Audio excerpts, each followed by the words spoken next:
불길이 복도를 집어삼켰습니다. 강태민은 연기에 갇혀 바닥에 쓰러졌어요. 숨이 막혀왔습니다. 누군가 달려와 젖은 수건을 입에 대주며 외쳤어요. 할아버지, 정신 차리세요. 제가 모시고 나갈게요. 흐릿한 시야 속에서 본 그 여자의 눈빛. 20년 전 며느리가 마지막 순간 자신을 바라보던 바로 그 눈이었습니다. 20년 전 그날 아들 민준과 며느리 수아가 탄 유럽행 비행기가 추락했습니다. 강태민은 뉴스를 보는 순간 그 자리에 무너졌어요. 수아는 임신 7개월이었습니다. 현지 병원에서 응급수술을 받았지만 수아도 아기도 살리지 못했다는 전갈이 왔어요. 한인 코디네이터가 작은 유골함을 가져왔습니다. 이게 손녀님의 유골입니다. 태민은 떨리는 손으로 손바닥만 한 하얀 함을 받았어요. 한 번도 보지 못한 손녀였습니다. 태민은 아들 내외의 묘 옆에 작은 묘를 만들었어요. 이름도 지어주지 못한 채 20년이 흘렀습니다. 태민은 68세가 되었고 전국 15개 특급 호텔을 운영하는 GK그룹 회장이었어요. 하지만 마음속 빈자리는 결코 채워지지 않았습니다. 10년 전 양자로 들인 조카 아들 서준이 유일한 혈육이었어요. 서준은 영리했지만 명문대에 들어간 후 오만해졌습니다. 직원들에게 함부로 대하고 돈으로 모든 걸 해결하려 했어요. 목요일 오후 태민은 서울역 앞 호텔을 시찰했습니다. 복도를 지나가는데 청소 직원이 액자를 떨어뜨렸어요. 20대 초반 여자였습니다. 유리가 깨지며 그녀의 손에서 피가 났지만 황급히 유리 조각을 주었어요. 지배인이 차갑게 말했습니다. 이유진 씨, 조심성이 없네. 변상해야겠어. 유진이라 불린 청소 직원은 고개를 숙였어요. 죄송합니다. 제 월급에서 빼주세요. 태민은 가슴이 아팠습니다. 괜찮네. 액자값은 회사에서 처리하게. 태민의 말에 지배인이 놀랐지만 더 이상 말하지 못했어요. 유진은 고개를 들어 태민을 바라봤습니다. 감사합니다. 정말 감사합니다. 그녀의 눈에 눈물이 맺혔어요. 태민은 그 눈빛을 보는 순간 묘한 느낌을 받았습니다. 어디선가 본 듯한 눈빛. 하지만 태민은 곧 고개를 저었어요. 착각이겠지. 시차를 마치고 차에 올랐습니다. 오늘 저녁 일정은 뭔가? 비서가 대답했어요. 서준 도련님과 식사 약속이 있으십니다. 태민은 창밖을 바라봤습니다.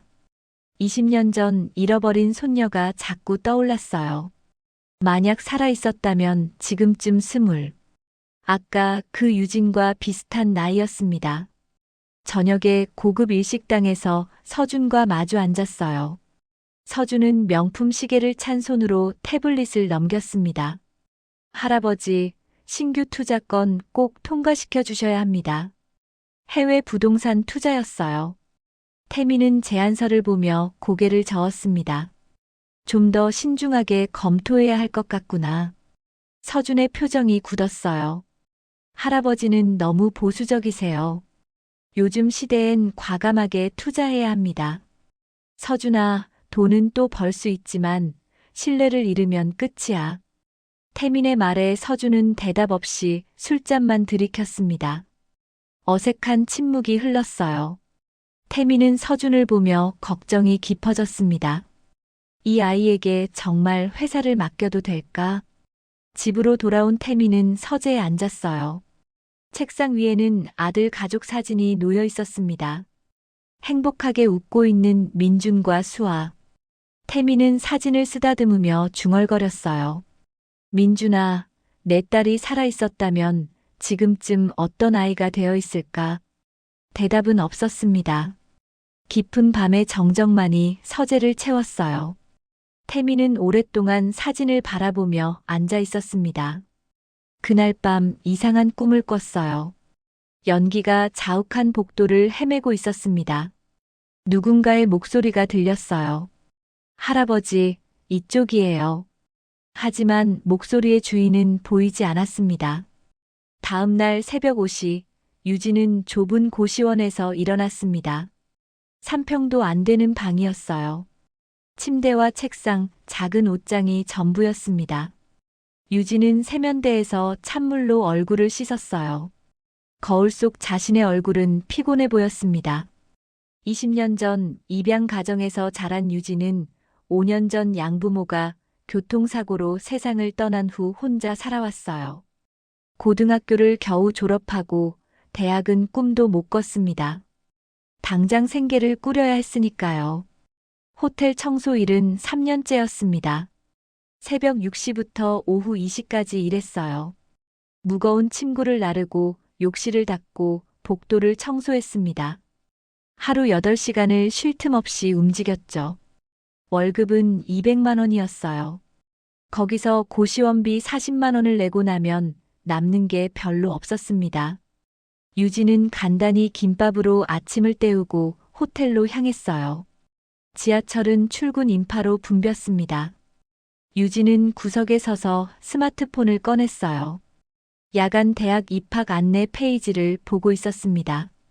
2년만 더 돈을 모으면 학비를 마련할 수 있을 것 같았어요.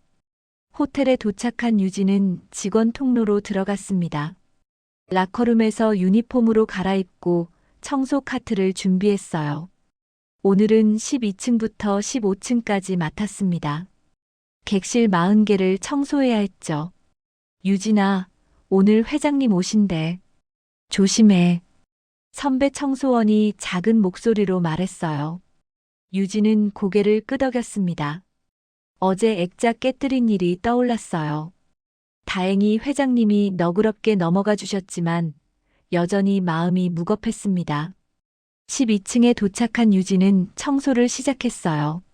투숙객이 나간 객실마다 들어가 침구를 갈고 욕실을 닦았습니다. 손은 세제 때문에 거칠어져 있었고 허리는 늘 뻐근했어요. 하지만 유진은 불평하지 않았습니다. 이 일이라도 있어서 다행이었으니까요. 점심시간이 되었습니다.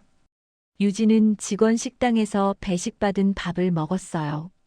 맛은 없었지만 공짜였습니다. 30분 휴식 시간 동안 유진은 책을 꺼냈어요. 독학으로 영어를 공부하고 있었습니다. 대학에 가면 호텔 경영학을 전공하고 싶었거든요.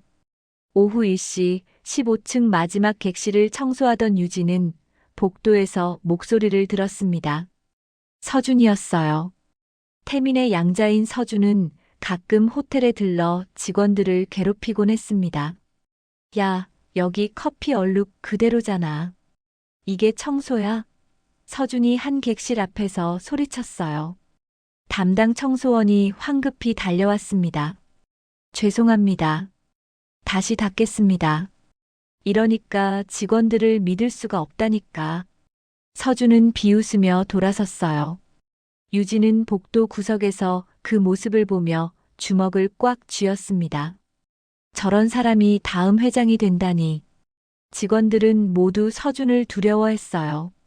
오후 2시 유진은 퇴근했습니다. 라커룸에서 옷을 갈아입는데 선배가 말했어요. 내일 야간 근무 좀 대신해 줄 수 있어? 급한 일이 생겨서. 유진은 잠시 망설였습니다. 야간 근무는 힘들었지만 수당이 좀 더 나왔어요. 알겠습니다. 제가 할게요. 유진의 대답에 선배는 고마워하며 떠났습니다. 유진은 한숨을 내쉬었어요. 2년 안에 학비를 모으려면 야근이라도 해야 했습니다. 호텔을 나서는데 하늘이 어두워지기 시작했어요. 먹구름이 몰려오고 있었습니다. 유진은 고시원으로 향했습니다. 저녁은 편의점 도시락으로 때웠어요. 좁은 방에 앉아 책을 펼쳤습니다. 영어 단어가 눈에 들어오지 않았지만 악착같이 외웠어요. 밤 10시 유진은 침대에 누웠습니다. 온몸이 쑤셨어요. 하지만 잠들기 전 유진은 작은 액자를 꺼내봤습니다. 양부모님 사진이었어요. 엄마, 아빠, 제가 곧 대학생이 될 거예요. 두 분께 자랑스러운 딸이 될게요. 사진 속 양부모는 따뜻하게 웃고 있었습니다. 유진은 사진을 가슴에 안고 눈을 감았어요. 내일도 힘든 하루가 기다리고 있었지만 포기할 수 없었습니다. 반드시 대학에 가서 제대로 된 인생을 살고 싶었으니까요. 한편 그 시각 호텔 15층 전기실에서는 작은 불꽃이 튀고 있었습니다. 노후된 전선에서 시작된 합선이었어요.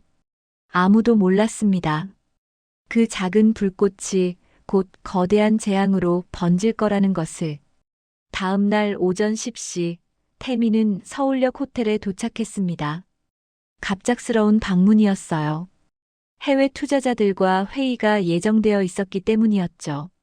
비서가 15층 회의실로 안내했습니다. 회의는 순조롭게 진행됐어요. 태민은 투자 계약서를 검토하며 고개를 끄덕였습니다. 이 정도면 괜찮겠군. 투자자들의 얼굴에 미소가 번졌어요. 바로 그때였습니다. 끼익 하는 소리와 함께 화재 경보가 울렸어요. 회의실 천장의 스프링클러에서 물이 쏟아지기 시작했습니다. 태민과 참석자들은 놀라서 자리에서 일어났어요. 복도로 나가자 연기가 피어오르고 있었습니다. 어디선가 타는 냄새가 났어요. 직원들이 황급히 뛰어다니며 소리쳤습니다. 화재입니다. 비상계단으로 대피하세요. 태민은 침착하게 움직였어요. 비서와 함께 투자자들을 먼저 안내했습니다. 이쪽으로 오십시오. 비상계단은 저쪽입니다. 하지만 복도의 연기는 점점 짙어졌어요. 시야가 흐려지기 시작했습니다. 14층으로 내려가던 태민은 문득 발걸음을 멈췄어요. 객실 안에서 울음소리가 들렸기 때문이었습니다. 어린아이 목소리였어요. 태민은 비서에게 말했습니다. 자네는 먼저 대피하게. 나는 확인하고 갈 테니. 회장님 위험합니다. 비서가 만류했지만 태민은 이미 객실 쪽으로 향하고 있었어요. 문을 열자 연기가 자욱했습니다. 침대 밑에 5살쯤 된 아이가 떨고 있었어요. 괜찮아. 할아버지가 데려다 줄게. 태민은 아이를 안아 올렸습니다. 아이는 겁에 질려 태민의 목을 꽉 껴안았어요. 태민은 아이를 안고 복도로 나왔습니다. 하지만 이미 연기는 복도를 가득 채우고 있었어요. 비상계단을 찾을 수가 없었습니다. 태민은 젖은 수건을 찾아 아이의 입에 대주려 했지만 주변은 캄캄했어요. 기침이 멈추지 않았습니다. 태민은 벽을 더듬으며 앞으로 나아갔어요. 한 발자국씩 움직였지만 방향을 알 수 없었습니다. 숨이 막혀왔어요. 아이를 꽉 안은 채 무릎이 꺾였습니다. 바닥에 주저앉았어요. 민준아, 미안하구나. 아빠가 먼저 가는구나. 태민의 의식이 흐려졌습니다. 아이가 그의 품에서 흐느꼈어요. 태민은 마지막 힘을 다해 아이를 가슴에 안았습니다. 바로 그때 누군가 달려오는 발소리가 들렸어요. 태민은 희미한 의식 속에서 목소리를 들었습니다. 여기 사람 있어요. 젊은 여자의 목소리였어요. 유진이었습니다. 야간 근무를 위해 일찍 출근한 유진은 화재 소식을 듣고 건물 안으로 뛰어들었어요. 혹시 미처 빠져나오지 못한 사람이 있을까봐 14층까지 올라온 것이었죠. 유진은 젖은 수건을 태민의 입에 대주었습니다. 할아버지, 정신 차리세요. 제가 모시고 나갈게요. 그녀는 태민의 팔을 자신의 어깨에 걸쳤어요. 다른 손으로는 아이를 안았습니다. 유진은 있는 힘을 다해 두 사람을 이끌었어요. 연기 속에서도 방향을 잃지 않았습니다. 3년간 매일 오르내린 복도였기 때문이었죠. 유진은 눈을 감고도 비상계단을 찾을 수 있었어요.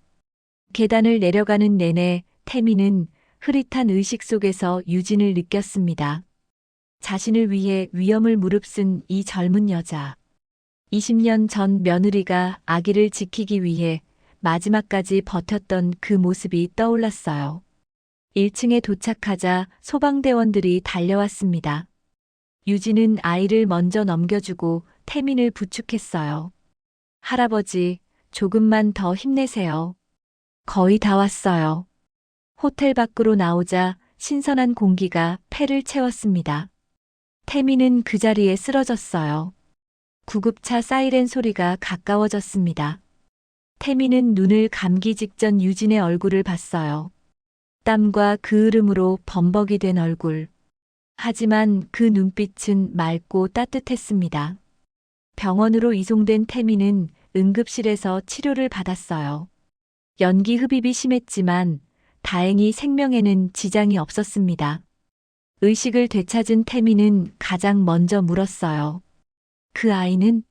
그리고 나를 구한 직원은? 비서가 대답했습니다. 아이는 무사합니다. 부모님이 데려가셨고요. 유진 씨도 가벼운 화상만 입고 괜찮습니다. 지금 옆 병실에서 치료받고 있습니다.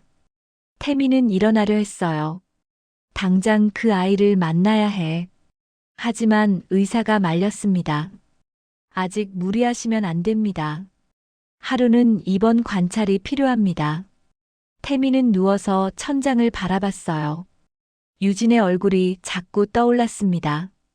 자신의 목숨을 구해준 그 젊은 여자. 왜일까요? 그녀를 볼 때마다 가슴이 먹먹해졌어요. 단순히 생명의 은인이라서일까요?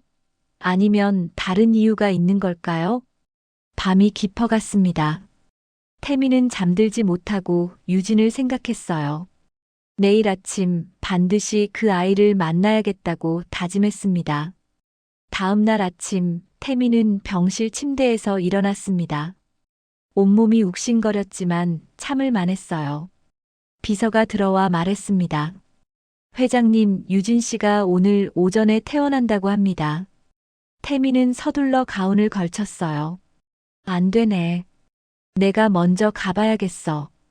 의사 허락도 받지 않고 복도로 나왔습니다. 간호사가 놀라 만류했지만 태민은 이미 유진의 병실로 향하고 있었어요. 문을 노크하고 들어갔습니다. 유진은 침대에 앉아 퇴원 서류를 작성하고 있었어요. 태민을 보자 깜짝 놀라 일어났습니다. 회장님, 어떻게 여기까지 오셨어요? 자네를 만나러 왔네. 태민은 유진 앞에 섰습니다. 고맙네. 자네가 아니었다면 나도 그 아이도 죽었을 거야. 유진은 고개를 저었어요. 당연한 일을 했을 뿐입니다. 당연한 일이라니. 목숨을 걸고 구해준 건데. 태민의 목소리에 진심이 묻어났습니다. 유진은 어색하게 웃었어요. 3년간 그 복도를 다녔으니까요. 눈 감고도 찾을 수 있었습니다.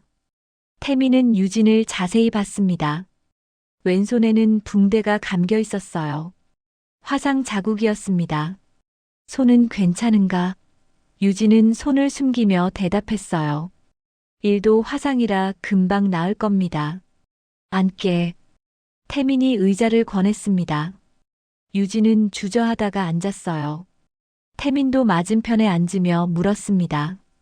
가족은? 부모님이 병원에 안 오셨던데. 유진의 표정이 어두워졌어요. 부모님은 5년 전에 돌아가셨습니다.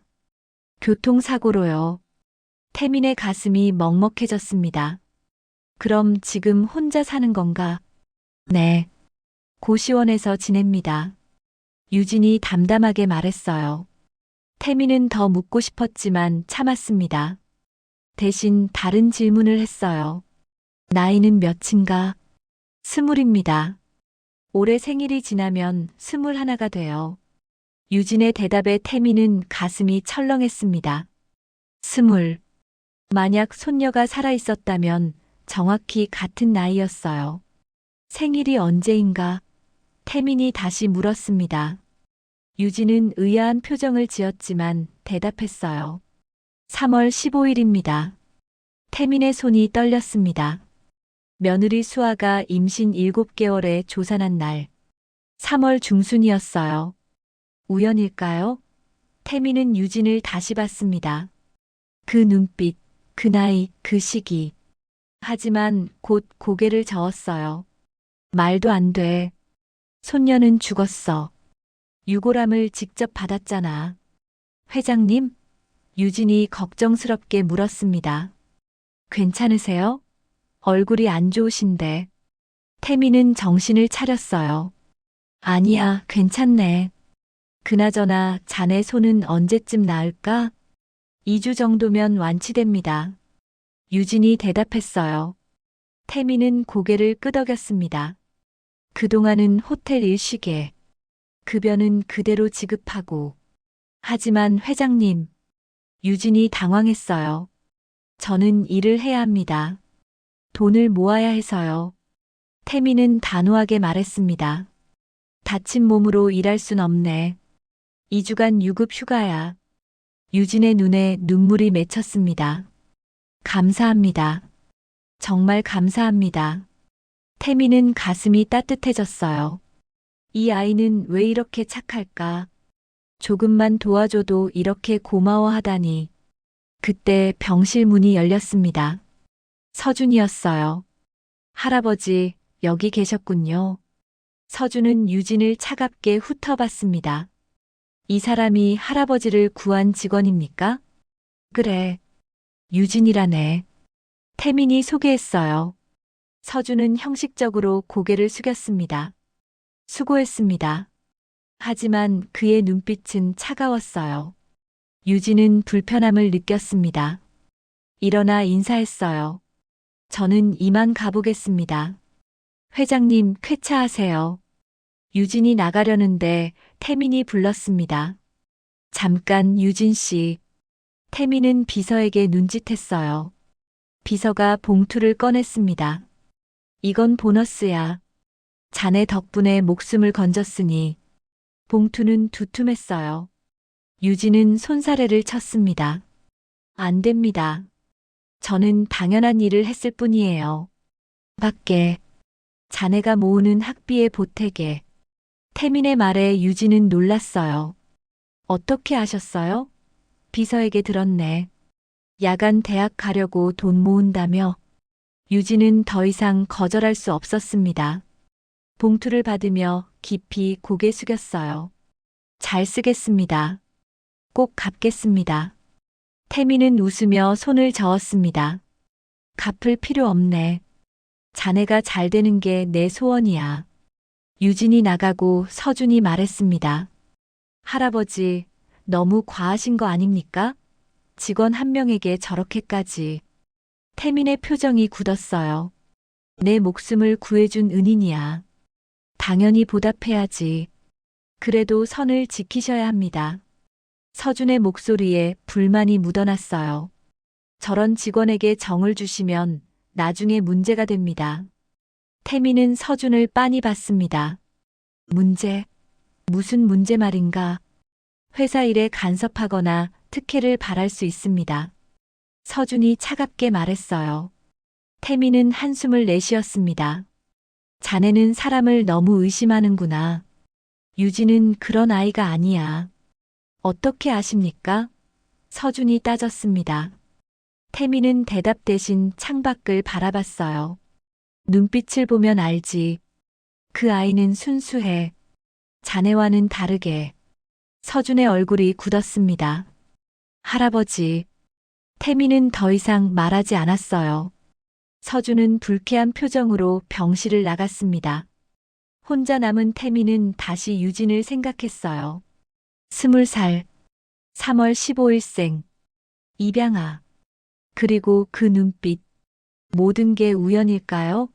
아니면 운명이 준 기회일까요? 태민은 비서를 불렀습니다. 유진이라는 직원에 대해 좀 더 알아봐주게. 가능하면 출생 기록도. 비서가 놀란 표정을 지었어요. 회장님, 혹시?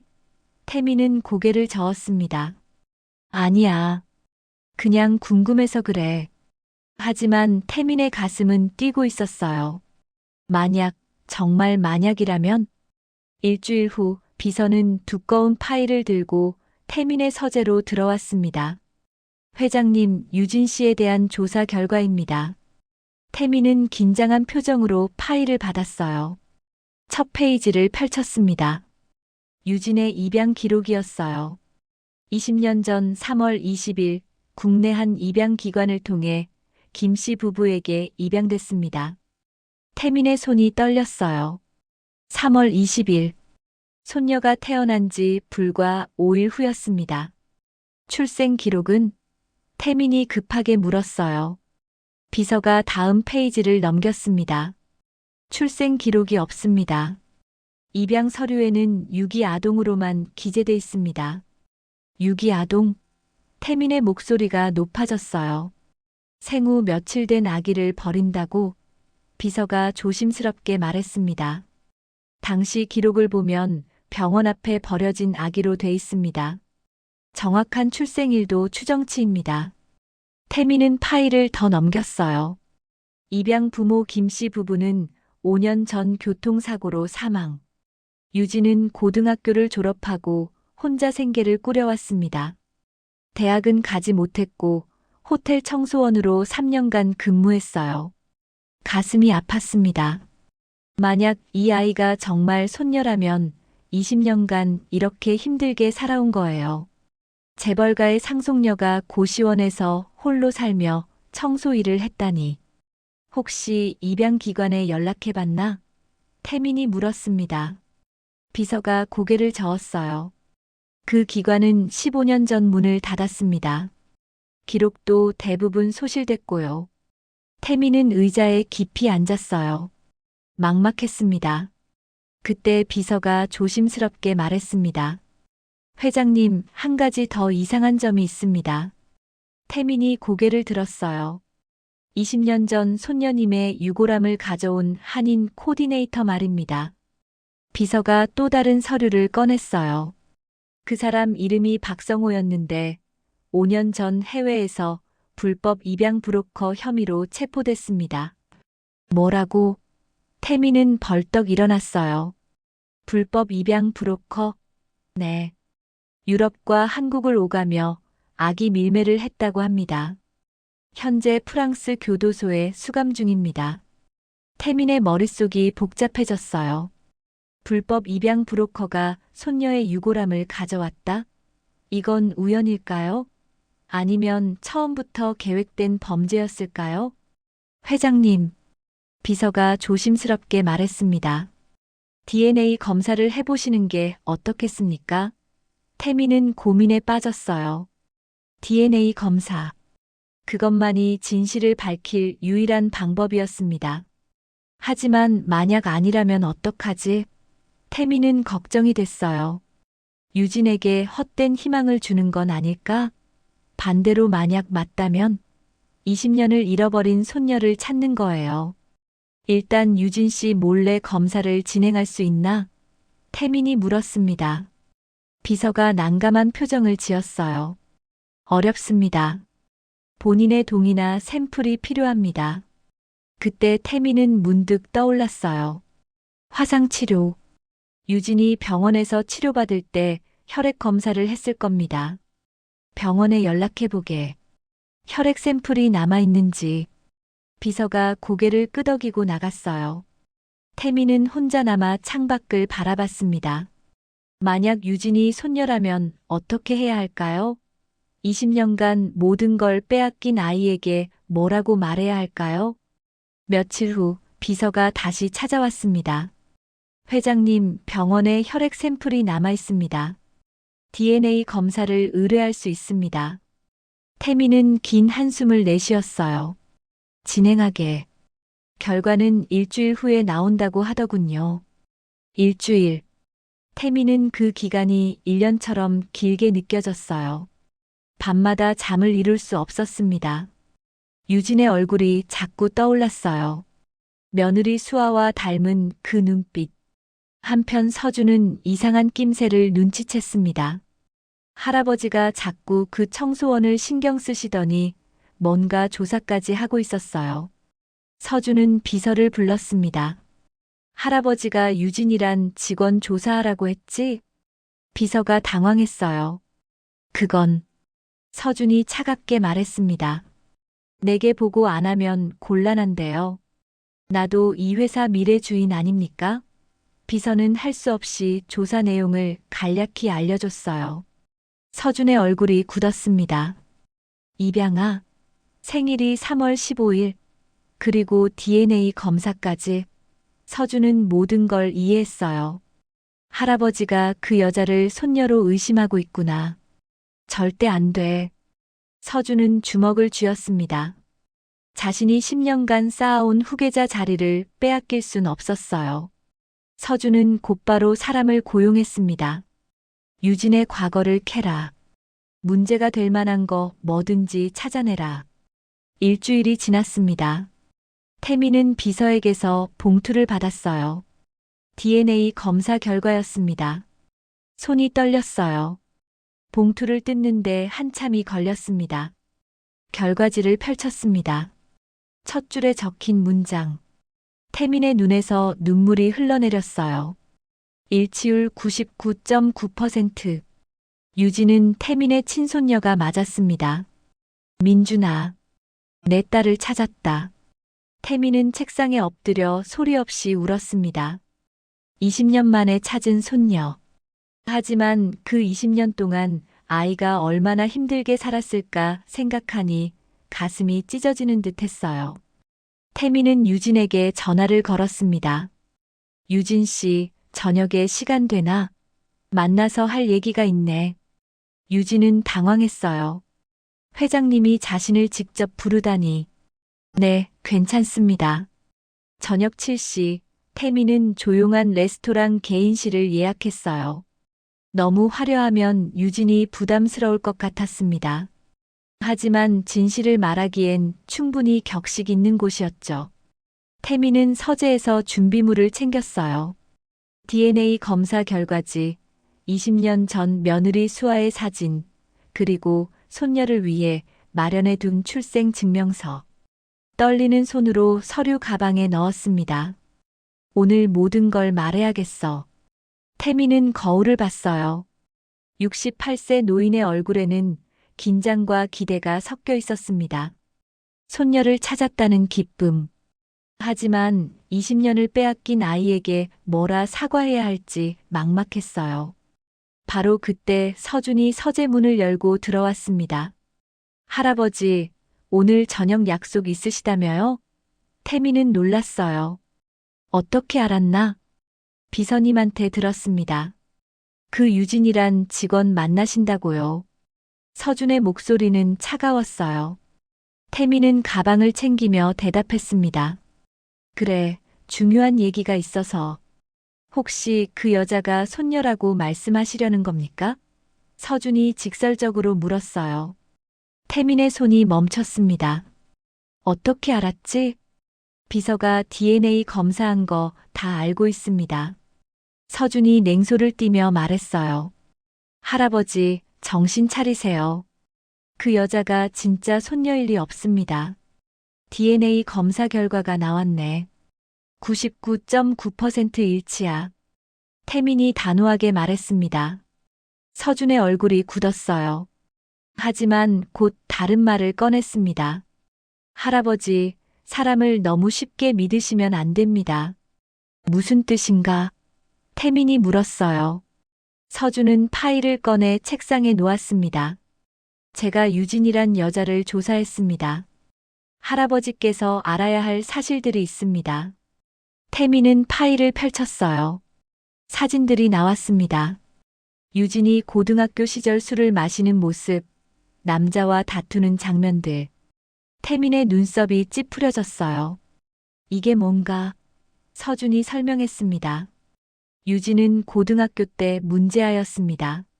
술, 담배, 싸움. 양부모가 돌아가신 후 더 심해졌고요. 지금은 정신 차린 척하지만 본성은 안 변합니다. 태민은 사진을 보며 혼란스러웠어요. 자신이 본 유진은 착하고 순수한 아이였습니다. 하지만 이 사진들은 뭘까요? 서준이 덧붙였습니다. 그리고 최근에도 사채업자에게 돈을 빌렸다는 증거가 있습니다. 사채? 태민의 목소리가 높아졌어요. 서준은 고개를 끄덕였습니다. 학비 모은다더니 실은 도박 빚이었습니다. 할아버지가 손녀라고 인정하시면 재산을 노릴 게 뻔합니다. 아니야. 태미는 고개를 저었어요. 내가 본 유진은 그런 아이가 아니야. 서준이 냉정하게 말했습니다. 사람은 이익 앞에서 변합니다. DNA 검사 결과도 조작됐을 수 있고요. 조작이라니. 태민이 소리쳤어요. 서준은 물러서지 않았습니다. 할아버지, 제발 정신 차리세요. 20년을 기다렸다고 아무나 손녀로 받아들이시면 안 됩니다. 그만하게. 태민이 단호하게 말했습니다. 나는 오늘 유진을 만나 진실을 말할 거야. 자네가 뭐라 해도 막을 수 없네. 서준의 눈빛이 차갑게 변했어요. 태민은 서재를 나섰습니다. 차를 타고 레스토랑으로 향했어요. 하지만 마음이 무거웠습니다. 서준이 보여준 사진들이 자꾸 떠올랐어요. 설마 유진이 정말 그런 아이였을까? 레스토랑에 도착했을 때 유진은 이미 와 있었습니다. 단정한 옷차림에 화장기 없는 얼굴, 긴장한 표정으로 앉아 있었어요. 태민을 보자 일어나 인사했습니다. 회장님 오셨습니까? 앉게. 태민도 자리에 앉았어요. 유진을 마주보니 서준의 말이 거짓말처럼 느껴졌습니다. 이렇게 맑은 눈을 가진 아이가 사기꾼일 리 없어. 주문을 하고 잠시 침묵이 흘렀어요. 유진이 조심스럽게 물었습니다. 회장님, 무슨 일로 저를 부르신 건가요? 태민은 입을 열려다 멈췄어요. 서준의 경고가 다시 떠올랐습니다. 유진 씨. 태민이 천천히 말했어요. 자네에게 물어볼 게 있네. 고등학교 때 어땠나? 유진의 표정이 어두워졌습니다. 솔직히 말하면 좋지 않았습니다. 태민의 가슴이 철렁 내려앉았어요. 유진이 계속 말했습니다.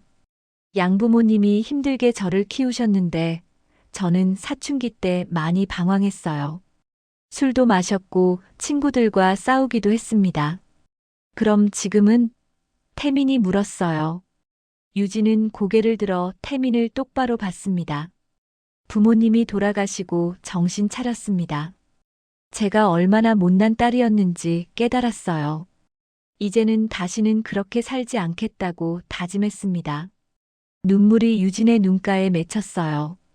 저는 부모님께 자랑스러운 딸이 되고 싶습니다. 비록 늦었지만 대학도 가고 제대로 된 사람이 되고 싶어요. 그게 부모님께 드릴 수 있는 유일한 효도입니다. 태민은 가슴이 뭉클했습니다.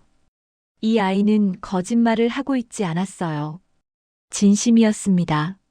서준이 보여준 사진들은 과거일 뿐. 지금 유진은 달랐어요. 유진 씨. 태민이 다시 입을 열었습니다. 오늘 자네에게 중요한 얘기를 하려고. 하지만 그때 태민의 휴대폰이 울렸어요. 비서였습니다. 급한 일이라는 문자가 떴어요. 미안하네. 잠깐 전화 좀 받고. 태민이 자리를 뜨고 유진은 혼자 남았습니다. 회장님이 대체 무슨 말을 하려는 걸까? 유진은 불안했어요. 혹시 자신을 해고하려는 건 아닐까? 태민은 복도로 나가 전화를 받았습니다. 비서의 목소리가 급했어요. 회장님, 유진 씨가 위험합니다. 서준 도련님이 사람을 보냈습니다. 뭐라고? 태민의 얼굴이 굳었어요. 비서가 설명했습니다. 서준 도련님이 고용한 사람들이 유진 씨를 납치하려 합니다. 지금 레스토랑 근처에서 대기 중입니다. 당장 경찰에 신고하게. 태민은 황급히 개인실로 돌아갔어요. 하지만 유진의 자리는 비어 있었습니다. 테이블 위에 쪽지만 놓여 있었어요. 회장님, 먼저 가보겠습니다. 오래 기다리게 해서 죄송합니다. 안 돼. 태민은 레스토랑 밖으로 뛰쳐나갔습니다.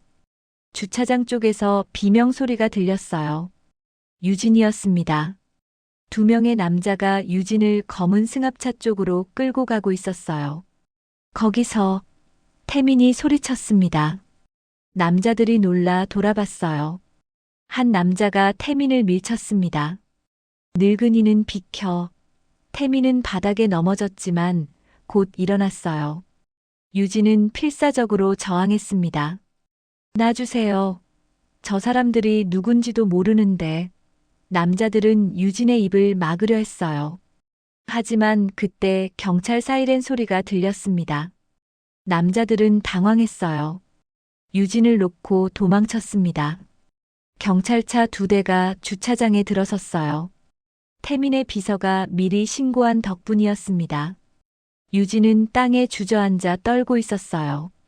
태민이 다가가 부축했습니다. 괜찮나? 다친 데는 없고. 유진은 고개를 저었지만 눈물이 흘렀어요. 무서웠어요. 저 사람들이 왜 저를... 경찰이 현장을 조사했습니다. 한 경찰관이 태민에게 말했어요.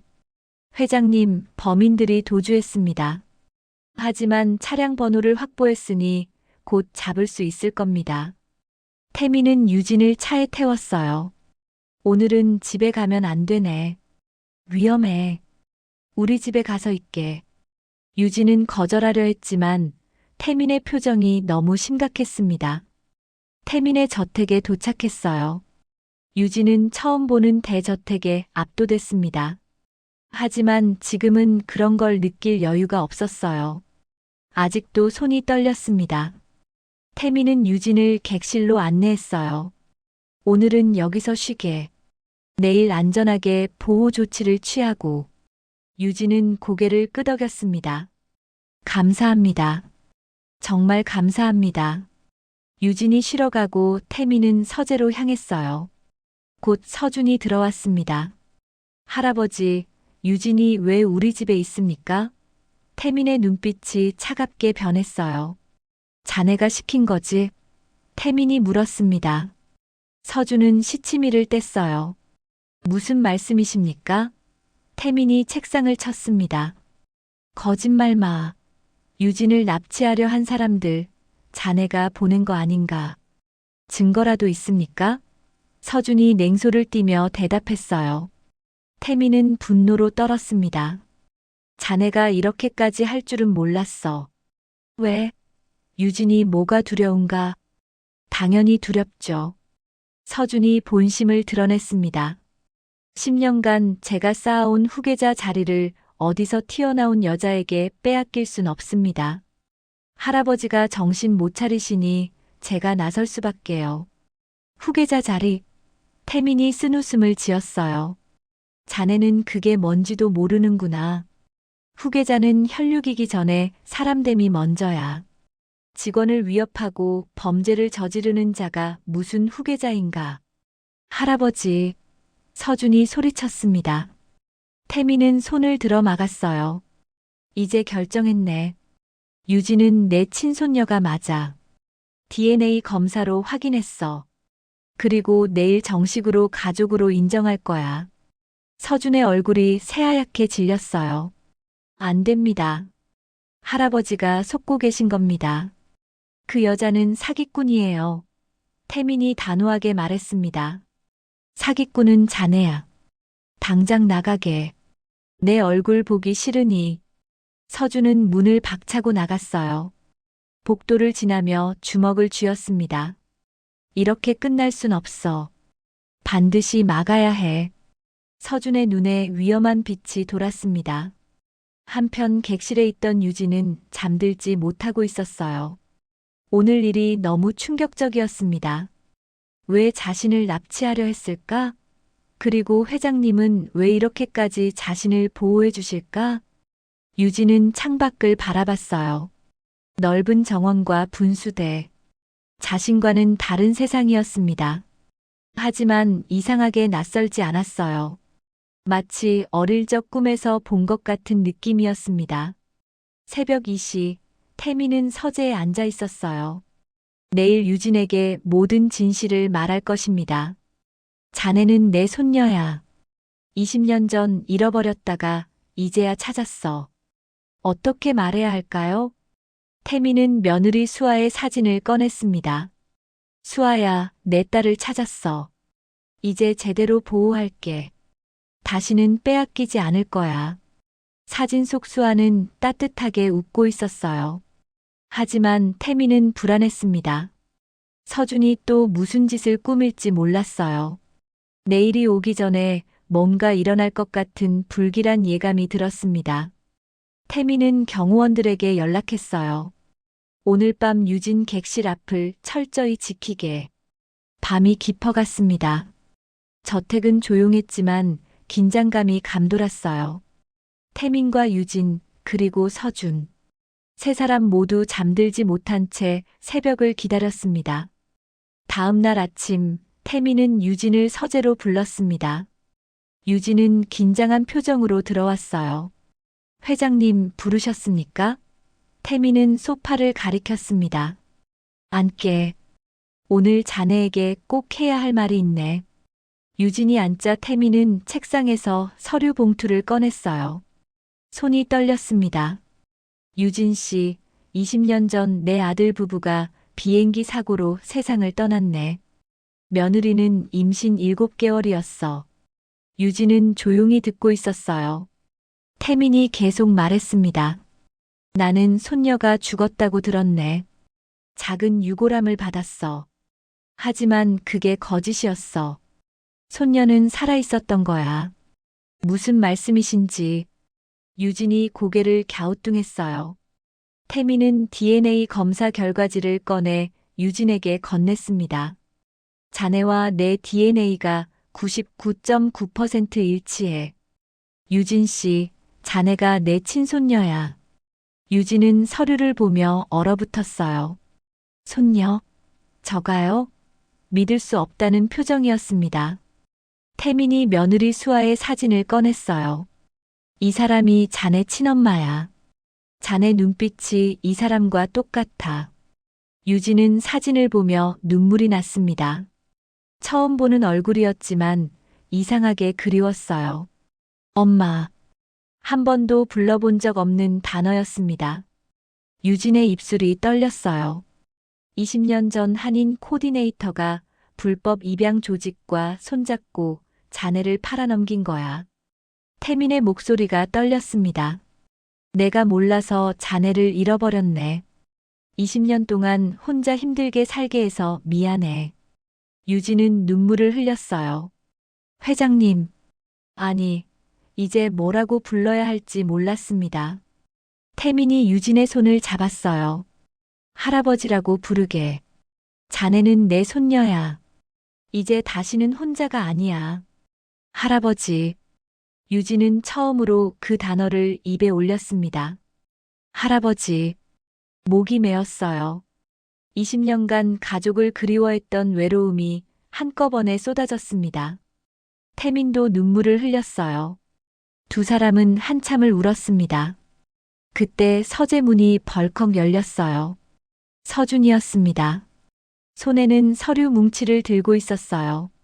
할아버지, 이것 좀 보십시오. 유진의 진짜 정체를 밝혀냈습니다. 서준아. 태민의 목소리가 차가웠어요. 이제 그만하게. 서준은 듣지 않았습니다. 유진은 5년 전 사채업자한테 2천만 원을 빌렸습니다. 지금도 갚지 못하고 있고요. 할아버지 재산을 노린 게 분명합니다. 유진이 일어났어요. 맞습니다. 저 빚이 있어요. 유진의 고백에 태민이 놀라봤습니다. 유진이 계속 말했어요. 양부모님 장례비였습니다. 병원비와 장례비를 감당할 수 없어서 빌렸어요. 지금까지 조금씩 갚고 있습니다. 서류를 보여드릴게요. 유진은 핸드폰을 꺼냈습니다. 사채업자한테 매달 입금한 내역이 있었어요. 5년간 한 달도 거르지 않고 갚아왔습니다. 아직 500만 원이 남았지만 올해 안에 다 갚을 겁니다. 태민은 서류를 보며 가슴이 아팠어요. 이렇게 어린 나이에 혼자 2천만 원 빚을 갚아왔다니. 자네가 얼마나 힘들었을까. 유진은 고개를 들었습니다. 도망가지 않고 책임졌습니다.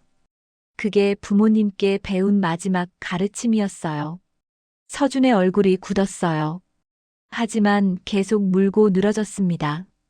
그래도 DNA 검사는 조작됐을 수 있습니다. 태민이 자리에서 일어났어요. 서준, 자네는 오늘부로 회사에서 모든 직책을 박탈하네. 할아버지, 서준이 소리쳤습니다. 태민은 차갑게 말했습니다. 유진을 납치하려 한 것도 알고 있어.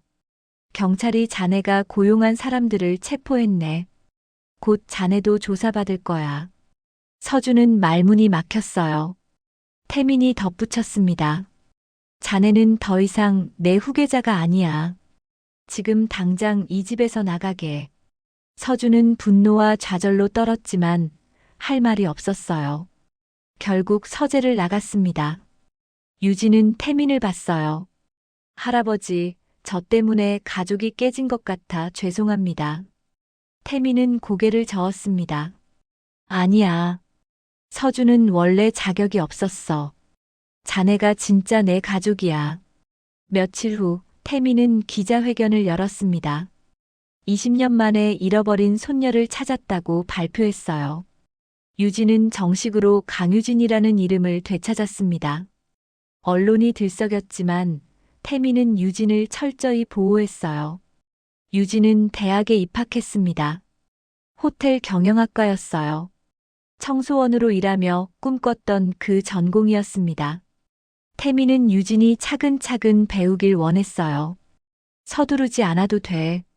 자네에겐 시간이 있어. 1년 후 유진은 호텔 인턴으로 일하기 시작했어요.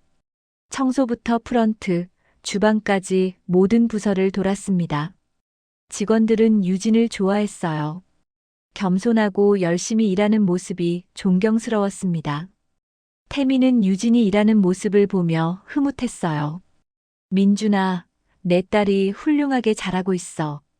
서재 책상 위 사진 속 아들 가족이 환하게 웃고 있었습니다. 어느 저녁 유진은 태민과 함께 저녁을 먹었어요. 할아버지, 저 정말 행복합니다. 가족이 생겨서, 꿈을 이뤄서 모든 게 감사해요. 태민은 유진의 손을 잡았습니다. 나도 행복하단다. 자네를 찾아서. 두 사람은 창밖을 바라봤어요. 서울 야경이 반짝였습니다. 20년의 이별 끝에 다시 만난 할아버지와 손녀. 앞으로 함께 걸어갈 길이 펼쳐져 있었어요. 강태민은 20년 만에 손녀 유진을 되찾았습니다. 불법 입양 조직의 범죄로 빼앗겼던 가족이 화재 사고를 계기로 기적처럼 재회한 것이었죠.